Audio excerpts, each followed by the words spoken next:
Well, good day everybody, welcome to today's video. If you guys have been following my LS swap series into my Jeep TJ, you know we've had a lot of issues lately.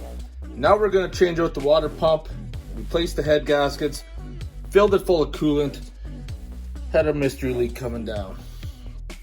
Now the water pump, if you guys want to follow along, there is 3 bolts right there. There should be another 3 bolts right here, plus the tensioner. Let's start busting her free. The big question is that I want to know is, once I take that water pump off, will there be gaskets underneath it, or at least the silicone? That's the big question, because I got to figure out why this thing is leaking. Removing the water pump from your LS motor is actually really simple. Drain the coolant once it's cold, remove the upper and lower radiator hoses, and then there's the 2 heater hoses coming off the side. 2 bolts that hold the tensioner in place, which is really simple to get off. I broke it free with a ratchet first, and then used my electronic ratchet to get in to take the tensioner off.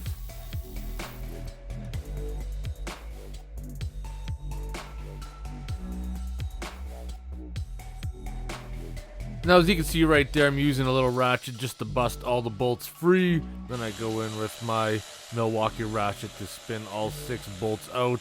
And it's actually really surprising that those little 6 bolts hold that water pump in place. Now, if you notice, I left the bottom radiator hose on for the time being because it's a real pain to get on. So I figured it's going to be easier to pull the water pump off with it still attached and have it slide off.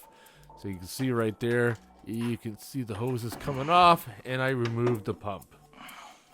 This is where I'm mind blowing. No gasket on the water pump, no gasket or silicone on the block. Water pump was just attached to a painted block, and that's supposed to be a seal? Man, I don't think so. Well, if you haven't changed your thermostat, this is a good time to do it. However, mine's brand new, and that is a swivel water neck housing that I need to use for my LS swap. So just transferring it over, and then we're going to install it. So right now I'm using a Scotch-Brite pad to clean as much debris away from the block as possible. Looking at the gaskets, I know they'll probably seal on their own, but you know what? I'm going to clean it up with some brake cleaner, and then I'm going to put some Right Stuff silicone on the gaskets as well, and then seal it up. Best part about the Right Stuff is that it's instant use. You can put it on, reattach it, and then refill with your coolant or oil. And this part's pretty simple. If you can take off the water pump, you can put it back on. Just do it the opposite way you took it off, and everything will be just fine. Fingers crossed. I'm gonna fill it up and no more leaks.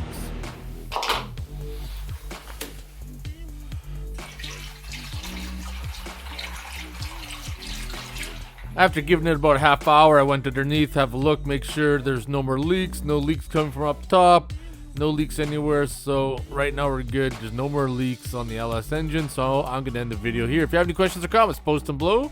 And I want to thank you guys for following along and watching this video.